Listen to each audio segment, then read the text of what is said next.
Chhattisgarh BJP ने आज अपनी अंतिम सूची जारी की है, जिसपे बची 4 सीटों पर उम्मीदवार घोषित कर दिए गए। बिल्कुल, और इन 4 सीटों के संदर्भ में बात करें तो अंबिकापुर से अब तक चेहरा साफ नहीं था। अंबिकापुर से टीएस सिंहदेव के खिलाफ राजेश अग्रवाल को मौका दिया गया। वहीं बेमेतरा में दीपेश साहू उम्मीदवार होंगे। बेलतरा से एमएलए रजनीश सिंह का टिकट काट दिया गया है। उनके जगह युवा सुशांत शुक्ला को प्रत्याशी बनाया गया है।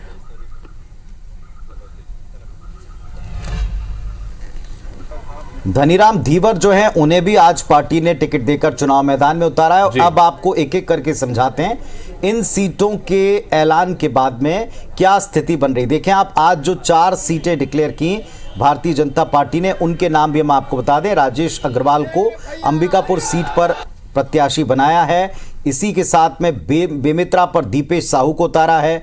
बेलतरा सीट पर विधायक रजनीश सिंह का टिकट काटते हुए युवा नेता हैं सुशांत शुक्ला, उनको मौका दिया है। और कसडोल से धनीराम धीवर चुनाव मैदान में ताल ठोकते आपको नजर आएंगे।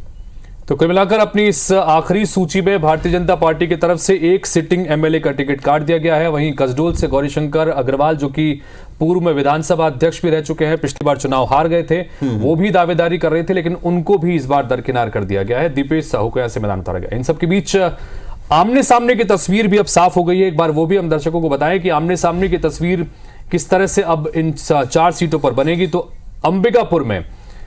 अंबिकापुर में बीजेपी से राजेश अग्रवाल का नाम सामने आ गया है और यहां से कांग्रेस पार्टी की तरफ से डिप्टी सीएम और कद्दावर नेता टीएस सिंहदेव मैदान में हैं। बिल्कुल आप ठीक कह रहे हैं। तो ये जंग देखने काबिल होगी। छत्तीसगढ़ की अंबिकापुर सीट पर इतने लंबे इंतजार के बाद आखिरकार पार्टी प्रत्याशी उतार रही है। तो क्या यहां पर वो चुनौती पूरी कर पाएंगे, क्योंकि पिछले कई दिनों से इस सीट पर बीजेपी कैंडिडेट का इंतजार हो रहा था।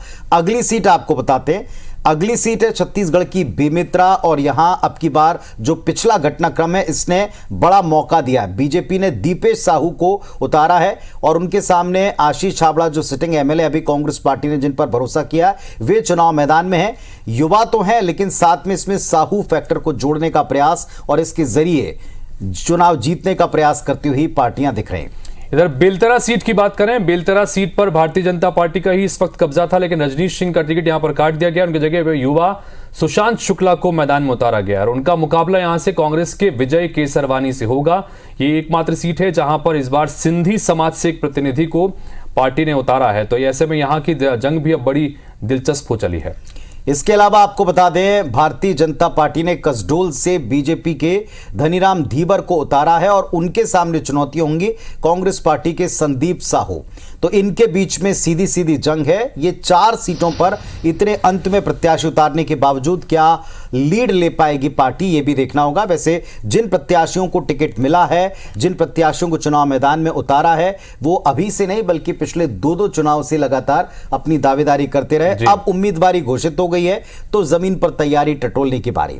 देखते हैं आगे क्या होता है। भारतीय जनता पार्टी की पहली सूची की बात करें, मध्य प्रदेश छत्तीसगढ़ में करीब 1.5 से 2 महीने पहले सूची आ गई थी। उसके बाद भी लगातार 4 सीटों पर या बाकी सीटों पर मंथन चल रहा था और आखिरकार लंबे मंथन के बाद में अब आज 4 टिकट का ऐलान कर दिया गया है। और वो भी हमने आपके सामने रखा कि जो 4 सीटें बची हुई थी, वहां से प्रत्याशी उतारे गए हैं। एक विधायक का टिकट काट दिया गया है, एक कद्दावर नेता तक को दरकिनार कर दिया गया। इन सबके बीच रिएक्शन जो आए हैं वो भी आपको सुनाते हैं। भावुक क्षण है मेरे लिए कि मेरे नेता दिलीप सिंह जूदेव साहब के बोए गए पौधे को आज भारतीय जनता पार्टी ने अपने झंडे की कमान सौंपी है। ऐसे क्षेत्र में मुझ जैसे अदने कार्यकर्ताओं को अवसर दिया पार्टी ने। मैं पार्टी के मंशा के अनुरूप खरा उतरने का पूरी क्षमता के साथ प्रयास करूंगा। मेरे को हमारे मंडल अध्यक्ष, जिले के अध्यक्ष, राष्ट्रीय नेतृत्व, प्रदेश नेतृत्व सभी पर पूरा विश्वास था कि मुझे प्रत्याशी बनाया जाएगा।